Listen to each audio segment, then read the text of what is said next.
Welcome back to the channel and welcome back to another UFC fight prediction video. In this video, I'll be predicting the full card of fights for UFC Fight Night, Rozenstruik versus Sakai. So without further ado, let's get to our first fight on the card. So in our first fight, we have in the lightweight division, Claudio Puelles versus Jordan Leavitt. So looking at these guys, you got two young guys, two guys who really haven't fought, definitely nowhere near fighting the cream of the crop. They're both like in their second or third UFC fight. Leavitt, I think like his second UFC fight, just debuted and beat a 38, 39, 600-year-old Matt Wiman. And even a 25-year-old Matt Wiman wouldn't be a crazy huge win. Good for a debut, but at that age, it's not really nothing to write home about at all. But I'm not saying Matt Wiman's not a bad fighter thing, but Matt Wiman's definitely never been a true title contender type level fighter, or at least hasn't made his way there, or didn't make his way there. But this video is not about Matt Wiman. But what I see in this one, I see Claudio Puelles is more, they're both grapplers, but I see Puelles more as a technical grappler. I've never seen Jordan Leavitt as more the strength grappler and the heavier fighter, stronger fighter. I definitely can see him picking up Puelles and put him in position, being heavy on top, and neutralizing Puelles' submission and just break him down with ground and pound and heavy top pressure and making him make mistakes, break him down over the first round, and then the second round is bully him, put him on the ground, breaking him down, and tap him out in that second round. So in this one, I have Jordan Leavitt via second round submission. Now on to our next fight, we have in the featherweight division, Youssef Zalal versus Sean Woodson. How I see this one right here is Youssef Zalal is the more well-rounded fighter. They're both young guys, they're both talented, both still have a lot of potential, and just a matter of seasoning it and doing the right thing in the camp. So a lot can change. This fight can be very volatile. But what I've seen from Zalal is I've seen Pettis syndrome. He's very technical, very clean, very fast, very athletic, sharp, technical, and all that.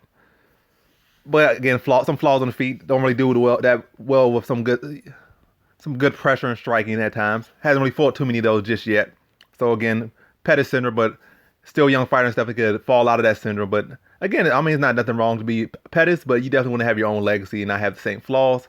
And on the ground, if he goes against a good grappler with heavy top pressure and active on there, they could end up with him throwing him good submission attempts, but losing a fight just to spending too much time on his back. So, that Pettis syndrome.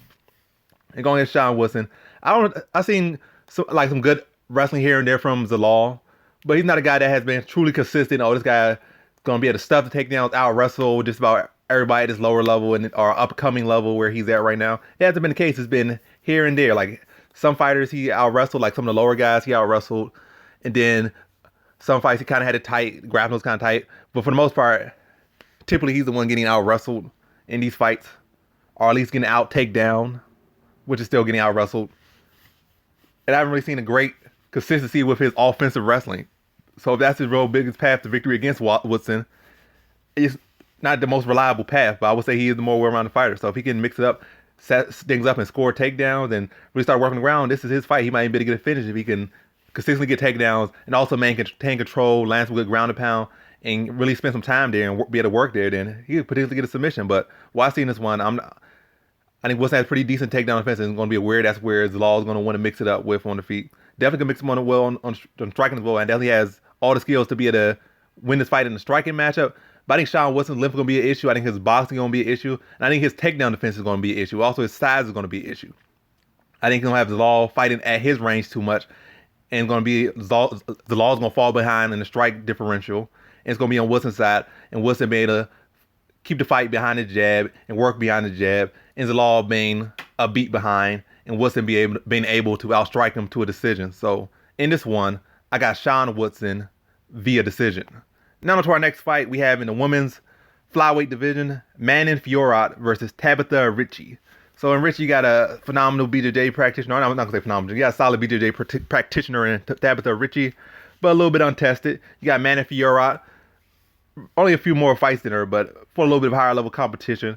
What I'm going to get in this one, even though it's not the greatest gap between their fight experience, I feel like Fiorot is more well-rounded. I think she's the stronger of the two. Good takedown defense, strong core, just strong in general, just nice and chiseled up. Good technical wrestling. I think she's able to stuff the takedowns of Ricci, and I'll strike her in this one. Keep this fight on the feet for the most part. Be able to stuff the takedown, sprawl heavy. Keep the fight on the feet. And pepper up Ricci. I don't think she's gonna stop Ricci, and he's gonna probably come close a couple times, but Ricci's gonna be able to play the guard and stall time and be able to drag the fight to a decision barely. But Manny Fiorot being able to get the decision nonetheless. Because the guard is going to be stalling to survival tactics more than offensive tactics. I think early on she'll be aggressive with some takedowns, might even get some cage control time off those and slow up the striking of Fiorot. But eventually, once Fiorot starts putting the dig into her body, stuffing the takedowns, and really unloading on her, Ricci's offense is going to start to drop, and her offensive takedowns rate is going to drop significantly, almost probably to nothing. It's probably like going to fall into just guard pulling at that point. But in this one, I have Manning Fiorot via decision. Now to our next fight, we have in the lightweight division, Alan Patrick versus Mason Jones. And I see this one right here. Mason Jones is a well-rounded fighter. Alan Patrick, Mason Jones is a well-rounded fighter, technical, clean, solid striking, clean grappling. Takedown defense can be a bit questionable at times, but it's never a case where he's just an easy lay and prey target at all, because he's solid in every area. Is he phenomenal in every area? Definitely still young and definitely needs a lot more polishing and definitely has a pretty good ceiling on him. But like any young fighter, you got stuff you got to work on. And I feel like that's Alan Patrick's opportunity. But I feel like Alan Patrick, he doesn't set his stuff up well. He just be flying like he a jumping fish trying to fly upstream. So his takedown offense is really just muscle and sloppiness. Telegraphed, forced takedowns. That's a guy like Mason Jones going to be the seed, defend, be the sprawl, or just circle right away from him and just have Alan Patrick just run into a cage. I think Alan Patrick is going to be throwing sloppy overhands and sloppy shots to try to force stuff like he always does. And all this is going to lead to him getting tired out. And then Mason Jones, being the durable fighter he is, the pressure heavy fighter he is going to be able to start walking him down, teeing off on him, and be able to put him away in the third. So in this one, I got Mason Jones via third round TKO. Now to our next fight, we have in the welterweight division, Francisco Trinaldo versus Muslim Salikhov. And I see this one right here is I think Trinaldo has a good shot at definitely mixing some takedowns, but he's up there in age. But also, surprisingly, Salikhov is up there in age. He's like 36, 37. Trinaldo's like, 42? But 42 is definitely a lot older than 37. But what I've seen this one, it's not gonna be a fight where it's one guy's just sloppy, one guy's technical. They're both technical fighters. I don't see this being necessarily the high-paced fight. It's two guys that are up there in age, and two guys that are high-level, highly experienced fighters. So it could be a chess match. I think Trinaldo's going to try to tactically mix in takedowns in there. The mixing in takedowns, if they fail, can end up in him gassing himself at points in this fight. But I feel like he'll probably limit it to about 3 takedowns. And whether he secures those 3 takedowns is going to play a big dividend in this fight. I don't think he'll go out there and shoot 5, 10 takedowns. He's like 42. Even at 38, he probably wasn't going to shoot that many. So I think at most probably shoot 3 takedowns. Might secure 1, I'm probably thinking. The other 2 probably going to be misses or just lead to a clinch, which might get him a minute of control time, but going to be insufficient. But if he can get 2 or 3, that might very well be able to lean the odds to him to a good degree. But I think it's a case where he got to go shoot enough takedowns. Salikhov is going to be a little bit sharper. Even the stats reflect that Salikhov is a little bit, 7% more accurate than him. Throws a little bit more to him. So in case, like I said, really a old man chess match. But Salikhov going to be a little bit sharper. And Trinaldo's going to need the takedown to try to edge it. He does have power, so he can also try to lean to the power if he can connect. But also Salikhov might not be necessarily just a heavy-handed fighter. He does got low-key some heavy hands. But what it is with Salikhov, pinpoint precision when he does find his range, find his shots. But I see this fight going to decision. I see Trinaldo trying to get the takedown, mixing and grappling in there, but not enough to a degree, being 42. And Salikhov improving on the area and expecting that. I don't think he'll be as successful as he needs to be with that or is active. And that's going to cause him to fall behind in the striking by a short margin, probably 5 to 7 strikes. And Salikhov being more accurate, more clean. And that's going to lead him to get the decision. So in this one, I have Muslim Salikhov via decision. Now to our next fight, we have in the heavyweight division, Tanner Boser versus Ilir Latifi. What I'm going to say first up with this one, Tanner Boser has, when you look at most of his losses prior to UFC, was due to getting wrestled. He went to these Russian guys that either held him in his cage, took him down, or whatnot, and that has been an issue. And we have not really seen anyone really go for takedowns. He might got 100% takedown defense right now, but he only has 2 takedowns attempted on him, and he has not really fought a real wrestler. And Ilir Latifi will probably be the best wrestler he's fought in UFC and maybe in his career. So things to be concerned about. But Ilir Latifi on a 2-fight losing streak. He's up there in age, upper weight class. Tanner Boser is the younger fighter, the proving fighter. So you could assume or speculate that Tanner Boser should have improved his wrestling defense since then and would be better equipped to deal with a wrestler like Latifi. And seeing how Latifi lost, be expecting the takedowns and be able to defend them for the most part, or at least be able to endure, defend some, give up some in the first round, then have a tired Latifi and take advantage of a fatigued fighter in the second and third and be able to edge a decision. And I think that's going to be the case. I think Latifi will have success early with his wrestling, and Boser won't really have much of an answer for it, but he'll just keep working. Just like he said in the interview, he's going to give a takedowns, but he'll get back up, which is not the best thing.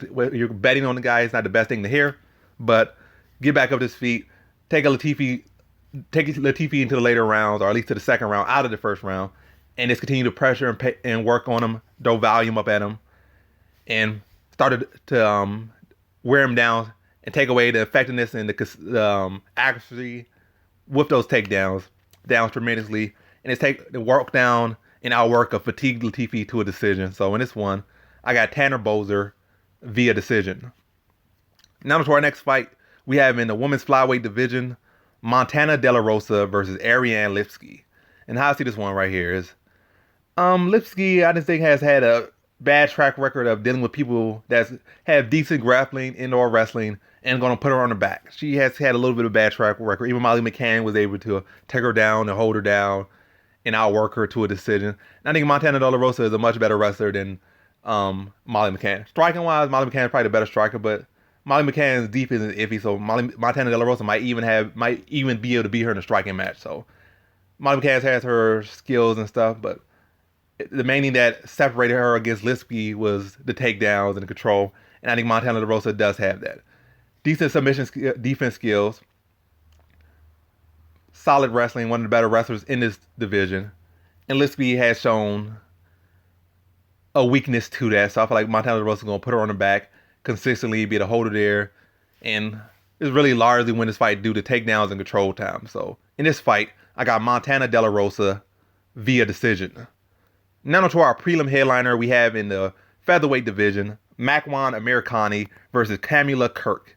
And how I see this one right here. So Kamila Kirk has, been putting work in for a good bit of time. Still a young, very young fighter. Now he's getting his moment. I think he had a contender series fight against Billy Cortillo. Had a good first round. I think he got knocked out in the second round. That concerns me. And he has some other fights concern me. Seems like every time he steps up, he loses. But when I'm looking at him fight guys that aren't the greatest, I think his second last fight was a complete garbage can. The guy prior to that, guy right after that, his last fight, the guy was pretty decent, but nothing to write home about. But decent guy that give you some good work and not be this layover, walkover. But that's about it. Nothing to write home about. Can't brag to anybody about beating him. That guy's just work. That's what he is. He's work. He give you some work, give you some lessons a little bit in there, but supposed to beat the man, and that's what he did. Now going against Makwan Amirkhani. I think Kamila Kirk, looking at him just purely just cutting out his opponents and his losses when he steps up, looks like he has the skills to cause Amirkhani some issues and potentially beat Amirkhani, potentially destroy Amirkhani. But it's hard to really lean to that when the guy, every time he steps up, has seemingly lost. But looking at Kamila Kirk, he has a pretty solid BJJ. Credible in there. I'm still saying Amirkhani has a good sizable advantage in BJJ, in wrestling, or at least BJJ. But Kamila Kirk seems to have solid takedown defense, solid BJJ, good striking, good composure on the feet. But yeah, you have good composure, but it seems like that's not the same when you step up in competition. So really largely, I'm just going to lean to Makwan Amirkhani purely because I have not seen Kamila Kirk step up. The skills are there, but I haven't seen them executed against truly credible competition, and I can't lean to that. I need to see you versus credible competition. Whether some guy that's former UFC fighter or some stud coming up that's probably went to a Bellator or some other organization and did something or became a champion, or some guy that's just on a rise and still kind of riding the regional scene. But I haven't seen that, so I feel like Kamila Kirk does have the skills needed to beat Makwan Amirkhani, but you also got to factor in he's coming in on short notice, so I feel like he's not going to have the gas tank he needs. And Makwan Amirkhani's gas tank not the greatest either, but I feel like Makwan Amirkhani will be fresher, be more crisp, be more fluid, be able to mix it up, and be able to find his takedown of Kamila Kirk, be aggressive, and break him down with his pace and his pressure, his top control, and be able to work him, outsmart him, and use that veteran knowledge, having been in there with truly some of the cream of the crop in this sport. Probably some guys that, there's gonna be he fought some of the cream of the crop. That's all I gotta say. Amirkhani has fought like Barboza, Burgos, Khabib. He fought the names, and I say he fought Khabib. As in Barboza fought Khabib. Amirkhani that fought Khabib. He fought the Arnold Allens, the Edson Barboza, Shane Burgos, and some other solid names. But the guy's been around, so I just think he's gonna be a mix it up and really just use that veteran IQ, use that experience to get the better of a fighter that's still fresh-faced in a way, and coming in here on very short notice, be able to work him and get that submission in the second round. So in this one, I got Makwan Amirkhani via second round submission. Now to our main card, we have in the middleweight division, Tom Breese versus Antonio Arroyo. And how I see this one right here, just straight to the point. One thing, Arroyo's takedown defense is absolutely garbage, horrendous trash. Like, the man just gave it like 12 takedowns. Yes, Darren Wynn is a credible wrestler, has done well on some of the regional and NCAA and even world stage to a degree. But giving up that many takedowns is trash. And like Andre Muniz fight, when he fought him, he was literally giving up easy takedowns. I mean, this easy takedown. Like, Muniz was just tired and just like already just been exhausted from just laying on him. And he was just falling over from his takedowns. It was terrible. And then Darren Wynn fight, you giving up like, that guy giving him like 3 feet of height, and he easily get into these takedowns on you. Like, where's the range? Where is this? Where's your jab? Where's all that? So his takedown defense is horrendous. I feel like Breeze, if he wanted to, he can definitely out wrestle, out grapple. Well, not out grapple, but at least take him down and dominate the top position and then neutralize Arroyo's submissions, at least from the top position. But if Arroyo could take him down and score some working submissions, we got a different story. But I really feeling this one outside of wrestling. I don't think Breeze gonna mix up with the wrestling too much. Maybe just to throw it in like, how this guy's a takedown defense is trash. Let me get 2 takedowns on him to edge the round. But I think more so it's gonna be clean technique over flash. And Arroyo, a lot of his strikes are flash and just a lot of wind up. Yes, it might be technically clean, but sticking behind the jab and the straight and the fundamentals is keep those straight shots and minding your distance. 9 times out of 10 or 99 times out of 100 are going to beat the flash. The guy that's going to be in your face, smothering your kicking range, and just peppering you in the face with jabs and straights and cross and hooks. And you're not going to be in range to land those spinning stuff. And at least maybe if you were like a spinning kick person with like a blast double leg, you could be like spinning back kicks to the body, having them crunched over and having them trying to crowd the space, then hit them with a blast double leg. And you could be a very annoying, frustrating spam god out there. But again, takedown wrestling needs a lot of work. He needed to go back to high school, change up his passport, his ID, his birth certificate, wrestle for like 4 years at like a pretty credible high school, then go to NCAA, be American or something. But his wrestling terrible. That's all I'm gonna say. Defensively terrible. But again, cleanness over flash. Tom Breeze in this one. So I got Tom Breeze in this one via decision. Now to our next fight. We have in the middleweight division, Baby Man versus Granddaddy Man. Dusko Todorovic versus Gregory Rodrigues. You got Dusko Todorovic, who got that baby head and baby body, but he like 6'1" or something, 6 feet, so like a big, large baby. You got Gregory Rodrigues, who 29, but look like he's 69. Yeah, he got the Baby Man versus the Granddaddy Man. But how I see this one right here, I feel like Gregory Rodrigues presents a lot of good skills. Defensively, his head is stapled in place. But when he's offensive, he can be very dangerous. And he's offensive off his back, offensive on top, offensive every single where. But that offensive off his back are, looking for submission. A lot of times over position, could end up with one on his back. And Todorovic is no slouch in the grappling. I would give Rodrigues a BJJ advantage. But maybe in MMA, pure MMA grappling, I would give Todorovic the advantage. Has pretty solid wrestling, heavy on top, good submission awareness, and could really stall out a lot of Rodrigues submissions and be able to brutalize him on top. So that willingness to go for submissions and attack can end up ending very badly for Gregory Rodrigues in this one. He's on the feet. Both can be hittable at times, but I feel like Todorovic, for the most part, definitely has head movement, and Rodrigues' head movement is non-existent. Both pack a lot of power, but I think Todorovic is still the cleaner striker. I feel like Rodrigues is a little bit tougher. Like when the fight gets hard, and in these firefights, he's going to keep throwing And if he survives, he's going to get stronger as the fight goes on. So that could be definitely be a case where Dusko Todorovic comes on early, just sliding this man across the cage, but not being able to get it away. They start getting tired, and it's Rodrigues with his head stapled in one position, just keeps walking him down and cracking him and peppering him up, and Todorovic's head will start to become non-existent because he's labored and tired. And they was able to start walking him down, peppering him up, and then be able to break him down, have him turn into a desperado wrestler, and then tapping him out. But while I've seen this one, I think Dusko Todorovic's going to be able to find Rodrigues' head, to be able to find him consistently because he's not moving it, and be able to slip some of what he's firing back and keep walking down, pressuring him, stuffing his takedowns, landing ground and pound, and just continue pressuring him and breaking him down, and then to be able to get his back against the cage, set him up, then follow behind, crack him, and put him out in that first round. So in this one, I got Dusko Todorovic via first round TKO. Now to our next fight we have in the welterweight division, Santiago Ponzinibbio versus Miguel Baeza. And how I see this one right here is Ponzinibbio versus Baeza. I think Ponzinibbio, even coming off a loss and that long hiatus, just to come back on a loss, just come back and lose, still presents a lot of good, interesting threats for Baeza. It's not like Ponzinibbio is 49 or nothing. He's still a pretty decent age. It's just been inactivity, which is probably the worst thing that could have happened to his career, to be inactive when he was riding such a good streak and probably could have got a title shot. Willie was the champion before he went on the activity, so he had good opportunities, but injuries and whatnot come about or visa, I don't know what it was, but I'm not even gonna look it up. But either way, he was gone for a long period of time. I think it was visa or some of the issues at first, then it was an injury. By the way, a long time away. But again, when I present with Ponzinibbio, does have some decent BJJ, has been working on that. Wrestling defense has been working on that. Feet, when he's going offensively, he can be just about as dangerous as anyone. But I feel like Baeza, if he stays sharp and stays to his P's and Q's and stays to his fundamentals, even the best Ponzinibbio will lose to Baeza. Because Baeza still has solid wrestling, definitely the better wrestler between the two. Good background in wrestling, good power, good technique in his wrestling, good boxing fundamentals when he's actually applying them.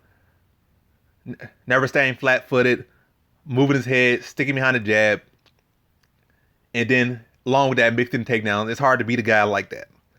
And Ponzinibbio is a guy that in the past has had issues with wrestlers and wrestling, and has not really proven to address it. People could say he's been working on this and working on that, but he has not been challenged truly in that area again since. So we can't say it's truly advanced unless you were just in the gym with him. But even if you're in the gym with him, we have not seen it shown in the cage, in the octagon yet. So still largely unproven, and still to be questioned, and still to be weighed against him until proven otherwise.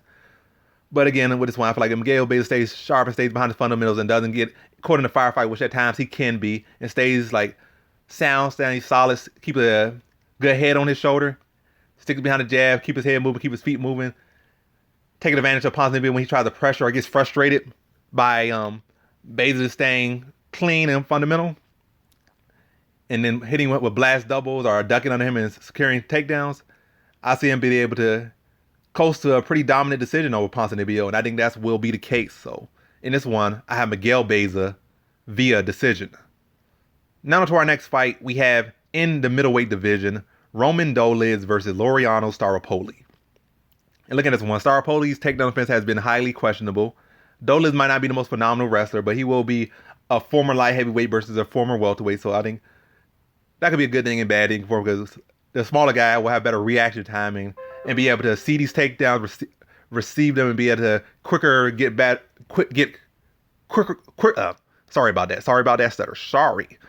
Quicker, better be able to get to a position to defend the takedown by having that speed advantage. Or you can say technical advantage, or you can say both, but I'm going to lean into it like the stats in that Staropoli's takedown defense isn't the best. And even if it's not a speed takedown or it's a secure takedown, he could get to the body lock and be able to drag Staropoli to the ground. No defeat, Staropoli, it's not like he's the most technical striker. He's just a volume striker. He just be looping stuff out and just be letting his strikes go. It's not a case where he's just such a technical striker.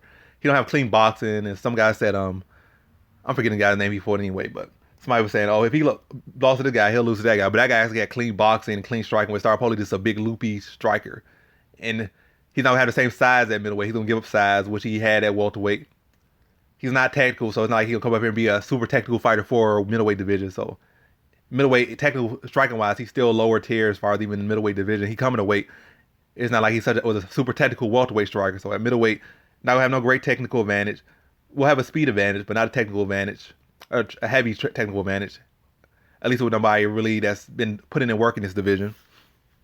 Takedowns and grappling will probably get embarrassed by any good grappler wrestler in this division. But going against Dolidze, who does have solid grappling, wrestling could use a little bit of work. And as far as his situational submissions and grappling, could use a lot of work. So I feel like he goes for submissions and give up position. If he just work on his securing position and just making his opponent's mistakes instead of trying to force submissions, he'll get a lot of more easier decisions and probably a lot more finishes than he has had in the UFC, but and a lot of more victories. But that may be the case. He only has one loss, but that kind of falls into the valuing submissions over position. And if you value positions over submissions, those submissions will come to you. But I don't know, some guys get caught up trying to go for the finish and try to get that bonus. And Dolidze kind of falls into that category. But to the point of this one, I don't rate Staropoli striking on that high. I don't think this is the best decision for him to come up and weight. I don't know what he's doing, but if he is making improvements that he didn't make at welterweight because the weight cut was too bad for him, and that could be a whole different story. But I'm leaning to not being the smartest decision for him. I think Dolidze will be able to secure takedowns on him, keep the striking differential pretty close, and really just be able to smother Staropoli. Keep striking total close, score takedown, smother Staropoli, land ground and pound, secure the position. Probably will give up a couple trying to go for submissions, but for large part, control large majority of this round in the grappling and be in most rounds and be able to edge the decision. So in this one, I have Roman Dolidze via decision. Now to our co-main event, we have in the heavyweight division, Walt Harris versus Marcin Tybura. And Walt Harris has as good as anyone of a puncher's chance in that first round or any round. The guy just hits that hard, is big, explosive, athletic, and it's the heavyweight division. But Walt Harris is a guy that just has seemingly refused to round out his game, and takedown offense is questionable, grappling even more questionable, and what he's putting down on the ground, heart even more questionable than all that. So with this one, I think Tybura, the first round starting will be an issue. But we've seen with Greg Hardy, who's still a lesser fighter than Walt Harris, but similar to a similar degree. Get him out of that first round, and maybe even score a takedown late or early. But main thing is to get him out of the first round, whether it be just avoiding his power strikes, tie him up against the cage, or scoring takedowns.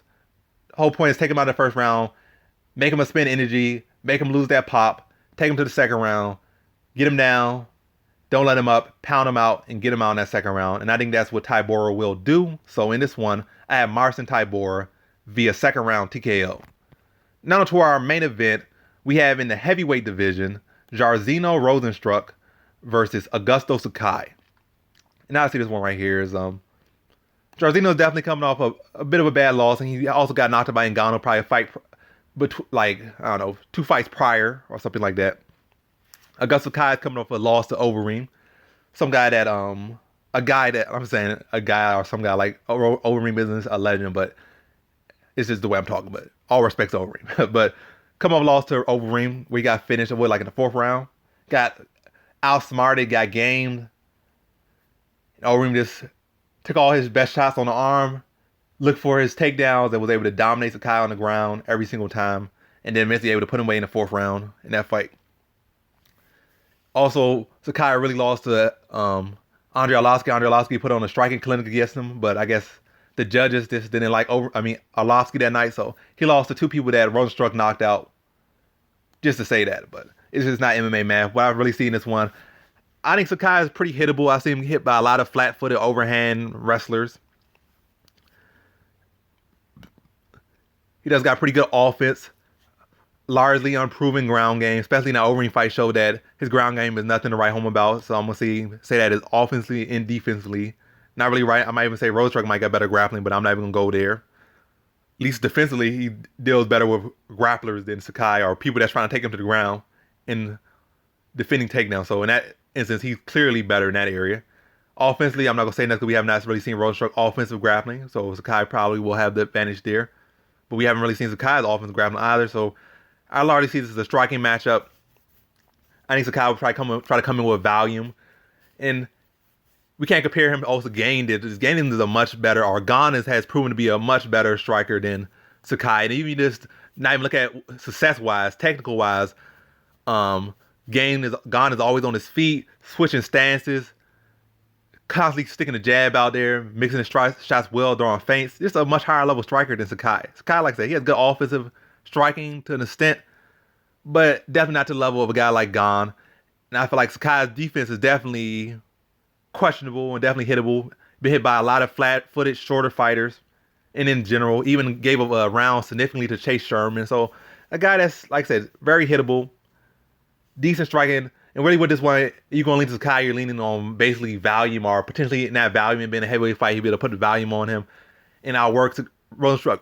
Either way, it'd be like he landed one good shot early and be able to put Rozenstruik out there, or at any point land a good shot and put Rozenstruik out there, or he's going to go out there and just outwork Rozenstruik like he did Overeem for large portions of the fight. But Rozenstruik not being able to take the fight to the ground, or being a fighter that will look to take it to the ground, and lean to Sakai to be able to out-volume Rozenstruik. But I think Sakai, like I said, he throws his hands out there too much, but that don't move that head. So I feel like he'll be the perfect opponent for Rozenstruik. He'll come in with a lot of offense and just end up falling into counters. Rozenstruik will be quicker, be faster, be able to counter him, be able to pressure as well. Like, he'll mix it in, like, he'll let his offense go. Then sometimes he'll sit back a little bit and bait Sakai to come in, be able to counter him and take advantage of his aggression, buzz him, then put him back on the back foot off after catching him with a hard counter. And he got the first 2 rounds of just really just out striking, being smarter, being more technical, more experienced. And just really playing with Sakai out there in the first 2 rounds and filling him out. Then 3rd round, walk him to a counter, press him back, finish him off in that 3rd round. So in this one, I got Jairzinho Rozenstruik via 3rd round TKO. And that concludes my fight predictions for the 4 card of fights for UFC Fight Night, Rozenstruik versus Sakai. And as always, thanks for watching.